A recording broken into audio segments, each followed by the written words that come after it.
ഈ പേടിഎം റദ്ദാക്കി പേടിഎം ഉപയോഗിക്കാൻ പറ്റില്ല എന്നൊക്കെ പറഞ്ഞ് മീഡിയയിൽ ന്യൂസ് വിടുന്നു. വ്യക്തമായിട്ടുള്ള ന്യൂസ് വിടുന്നില്ലേ? അത് സത്യത്തിൽ യു പി ഐ സംവിധാനത്തിന് യാതൊരു പ്രോബ്ലം ഇല്ല. ആകെ വിഷയം എന്ന് പറയുന്നത് പേയ്മെൻറ്റ്സ് ബാങ്ക് എന്ന് പറയുന്നത് ഓൺലൈനായിട്ട് നമ്മൾ അക്കൗണ്ട് എടുക്കത്തില്ലേ, അതേപോലെ അക്കൗണ്ട് എടുക്കുന്ന അത് കറക്റ്റായിട്ട് ഇവരിപ്പം സംഭവിക്കുന്നത് പറയുന്നത്, ഇപ്പം നമ്മൾ ബാങ്കിലെന്ന് പറഞ്ഞാൽ എല്ലാവർക്കും പല പല ബാങ്കിലായിരിക്കും അക്കൗണ്ട്. ഈ പേടിഎം എന്ന് പറഞ്ഞാൽ ഫോണുള്ളവന്മാരെല്ലാം പേടിഎം ഇൻസ്റ്റാൾ ചെയ്തിട്ട് അതിൽ അക്കൗണ്ട് എടുക്കാൻ നോക്കും. അപ്പോൾ അത് ആർ ബി ഐക്ക് കൺട്രോൾ ചെയ്യാൻ പറ്റുന്നില്ല.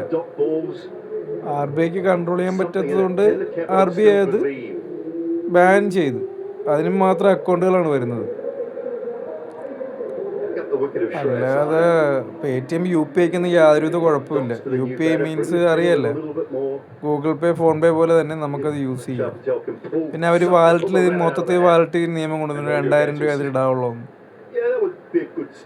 ആൾക്കാർക്കൊക്കെ ഈ ഒറ്റ ന്യൂസ്, പേടിഎം ലൈസൻസ് റദ്ദാക്കി എന്നുള്ള ഒറ്റ ന്യൂസിൻ്റെ പുറത്ത് ചുമ്മാ ആൾക്കാർ പേടിക്കുക. പ്രത്യേകിച്ച് പേടിക്കുന്ന കടക്കാരാണ്. അതുങ്ങളെല്ലാം ഈ പേടിഎമ്മിൻ്റെ സ്പീക്കർ മേടിച്ച് വെച്ചിരിക്കുക.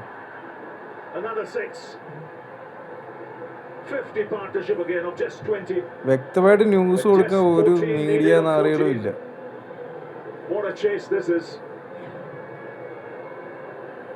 അതൊന്നും ഒരു കുഴപ്പമില്ല, എല്ലാവർക്കും യൂസ് ചെയ്യാം. നമ്മളാരും ഓൺലൈൻ അക്കൗണ്ട് ചെയ്യാൻ പോണില്ല. ഇപ്പം എല്ലാവരും ഓൺലൈൻ അക്കൗണ്ട് മറ്റേ ജൂപ്പിറ്റർ എന്നൊക്കെ പറഞ്ഞിട്ട് വേറെ കിട്ടാറുണ്ട്. അതേപോലെ തന്നെ payments bank, Fino payments bank, അങ്ങനെ കുറേ ഓൺലൈൻ അക്കൗണ്ട് എടുക്കുന്ന സംഭവങ്ങളുണ്ട്. പിന്നെ 811 എന്നും പറയുന്നുണ്ട്. നമ്മളുടെ ഇതുണ്ട്, കൊട്ടക്ക്, അങ്ങനെ ഒരുപാട് ഓൺലൈൻ അക്കൗണ്ടുകളുണ്ട്. അതിൻ്റെ കാര്യങ്ങൾ സെറ്റ് ചെയ്യാൻ പറ്റാത്തത് കൊണ്ടാണ് പേടിഎമ്മിന് ആർ ബി ഐ ബാൻ ചെയ്തത്. അല്ലാതെ യു പി ഐ സംവിധാനത്തിനൊന്നും ഒരു കുഴപ്പമില്ല. യു പി ഐ ഒക്കെ സത്യത്തിൽ പേടിഎം തന്നെയാണ് ഇത് കട്ടണ്ട് വന്നത്.